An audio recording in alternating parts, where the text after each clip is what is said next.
చెప్తాను. సో శరీరం ముఖ్యమా, ఆలోచన ముఖ్యమా?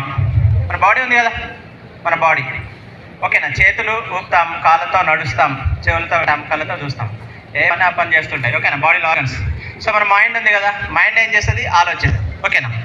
సో చాలామంది బాడీ ఒక మనిషి చనిపోయిందంటే మనం మర్చిపోతాం. ఒక మనిషి చనిపోయిందంటే మన చుట్టుపక్కల విలేజ్లో, మన విలేజ్లో చాలా మంది చనిపోతారు, మనం మర్చిపోతాం, గుర్తుండదు కూడా. కానీ ఎప్పుడో 2000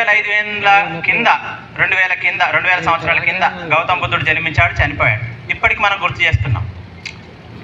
మహాత్మా జ్యోతిబాపులే ఎప్పుడో 200 సంవత్సరాల కింద ఈ నేల మీద పుట్టాడు, చనిపోయాడు, బాడీ లేదు, కానీ అతన్ని మనం ఇవాళ గుర్తు చేసుకుంటున్నాం, అవునా కదా. అంటే ఇక్కడ చెప్పాల్సింది ఏంటి అంటే, చెప్పేది నేను, శరీరం పోయినా మనం చనిపోయినా బతకొచ్చు, చనిపోయినా మనం జీవించవచ్చు.